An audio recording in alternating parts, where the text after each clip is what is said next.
और इस वक्त हम सीधे ले चलेंगे आपको जहां केंद्रीय वित्त मंत्री निर्मला सीतारमण मुंबई में एक विशेष कार्यक्रम को इस वक्त संबोधित कर रही हैं। All right, what is VUCA? Volatile, uncertain, complex, and totally ambiguous. If VUCA is what it is going to be for the future of finance therefore is going to be even more VUCA. Very difficult for any one of us to put a finger on any one aspect of finance and say this is how it is going to be. But yet we'll all have to think within the available parameters, plan, and also be ready to prevent any black swan events. So when you're talking about future particularly of future of finance, there is definitely a sense of urgency with which we need to plan for something which is going to be highly volatile and also be more influenced by extraneous factors for each one of us, and therefore be sure that we are able to plan it in such a way that we can face any eventuality. So that's not to sound cynical or gloomy, but we are only 2 years or even 1 year after the COVID, and therefore it's just not yet time for us to forget COVID or forget uncertainties, and therefore we'll still have to be to that extent cautious without sounding cynical.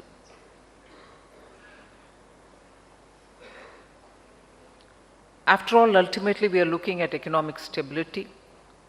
We are also wanting to preserve national security and make sure that climate risks are not going to hit us, because we are talking about a future which is going to be digital.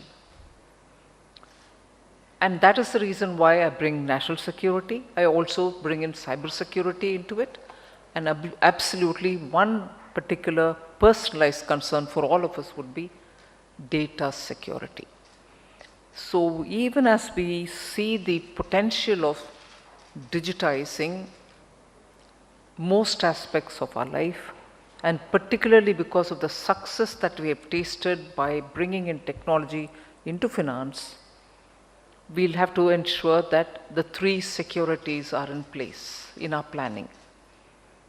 The digital personal data security, national security, because if you leave it too much in the gray, you're not sure about the money trail, and cyber security, because you want to continue being in safe environment even as you bring in digital. I'm glad in India we've shown a tendency to very quickly adapt to technology. So the voices which were earlier heard saying there's no point in us rushing into this because you think people in the tier 2, tier 3 cities will be ready to adapt or not. Rural folk, as we like to, with a sense of condescension, refer to the people in the rural areas, are they going to be ready for digital adaptation, have all been questions which the people of India themselves have answered. In the last 2 years, the extent to which digitization has happened, particularly in the payment portals, assures us that adaptation by people of India is one of those exemplar cases which very many countries are surprised to see that this scaling up has happened in the digital introduction into the financial world. As a result, we find that there is definitely a big investment layer which is growing in the technology side of things.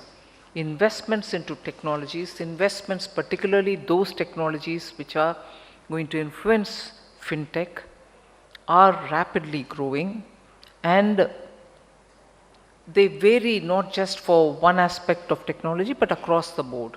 The use of blockchain technology is expected to rise, I'm told, by about 46% within the next 4 years.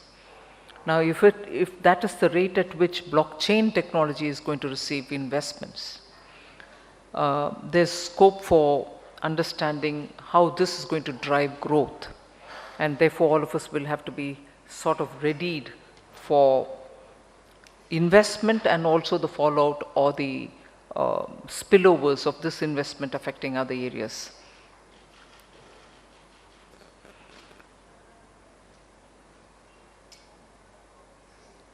Investors also are looking at investing in not so traditional areas. The traditional areas have actually laid their own path, and it is very clear where the investment would go, at which level and at what kind of stage.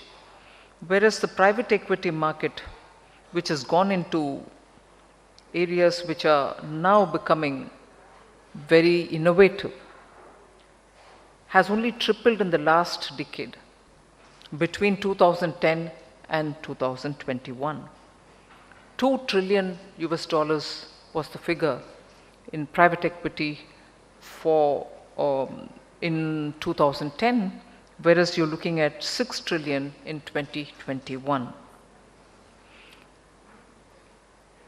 If this is the way private equity has come out in terms of the total numbers, we also see that private equity has played that role of, out of the several startups that we created, within a matter of 2 years, if 100 of them could be evaluated to become unicorns, the support offered by private equity is what has really quickly speeded up their progress to become unicorns, and the valuation methodologies have all been very much reinforced by private equity.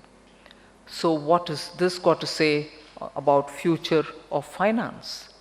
Today, the number of startups in, from the tier 2, tier 3 cities is about 40-45%. But 6,636 fintech startups make up for the total number of those in financial area, meaning the total startups of them, you have about 6,636 aiming at financial sector, while 21 unicorns are specific in the fintech area.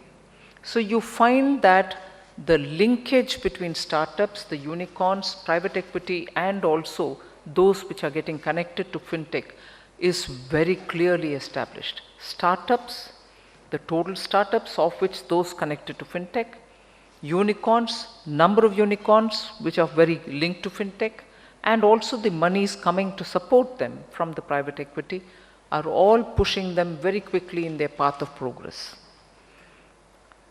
I already spoke about how India has shown the way in our people adapting technology. Even on that, the data is so explicit.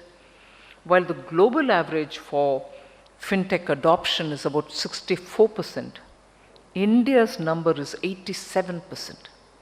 So absolutely across the board, adopting technology is done by all our people. So the progress in terms of digital is only going to be even further accentuated.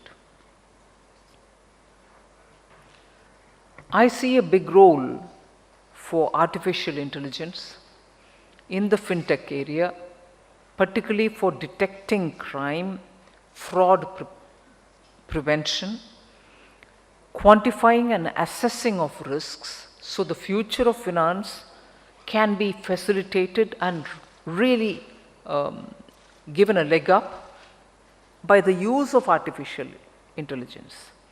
And if we are doing so much of digitalization of our financial industry, banking and others related, you also need to have the technology, and which is what the AI provides you, to make sure that we are able to assess risk better, assess and quantify risks better, make sure that fraud prevention activities are better done and undertaken, and easily analyze trends and flow, which is a part of our future assessments each time as we look at the way in which businesses can be planned.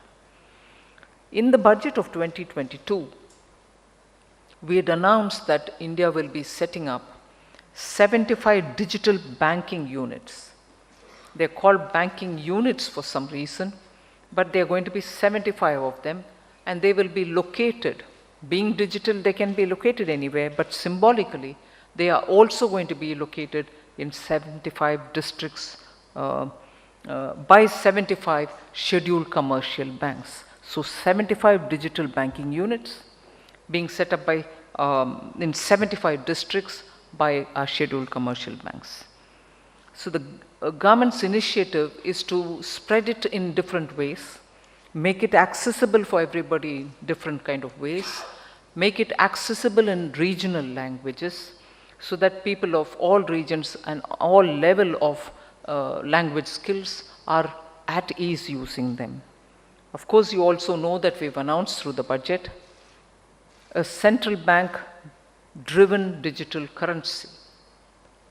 The common parlance, everybody uses cryptocurrency, but currency it cannot be unless it is backed by sovereign institutions. So the announcement distinctly talking about a central bank digital currency was made in this budget, and Reserve Bank, I know, is working on it.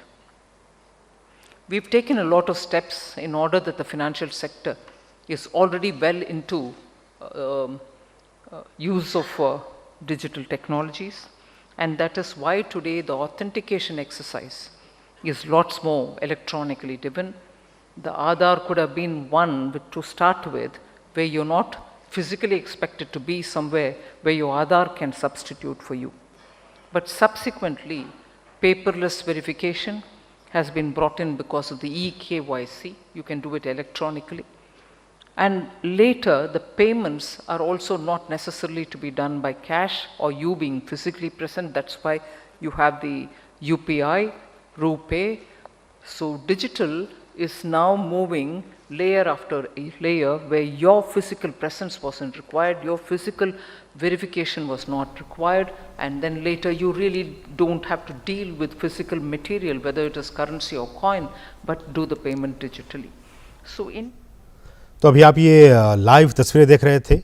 FICCI की तरफ से राजधानी दिल्ली में Leeds 2022 का कार्यक्रम का आयोजन किया गया, जिसमें कि आप सुन रहे थे वित्त मंत्री निर्मला सीतारमण को बहुत सारी अहम बातें कहीं। समय कम है, संक्षेप में मैं आपको बताऊं। उन्होंने 3 सिक्योरिटीज़ की बात कही, सुरक्षा की बात की, नेशनल सिक्योरिटी अपनी जगह है, डिजिटल सिक्योरिटी और साथ ही साथ साइबर सिक्योरिटी। उन्होंने कहा कि जो निवेशक हैं वो इन तीनों ही चीज़ों को चाहते हैं कि सही तरीके से जो ये तीनों सिक्योरिटी है वो अपने काम पर रहें, और इसलिए उन्होंने प्राइवेट इक्विटी का क्या कुछ रोल है, भारत में स्टार्टअप्स का क्या कुछ रोल है, यूनिकॉर्न का क्या कुछ रोल है, और किस तरह से फिनटेक कंपनियां इसमें अपना साथ दे सकती हैं, इन तमाम विषयों पर विस्तार से बता रही थी केंद्रीय वित्त मंत्री निर्मला सीतारमण। कार्यक्रम था लीड्स 2022 जो कि फिक्की की तरफ से आयोजित किया गया है।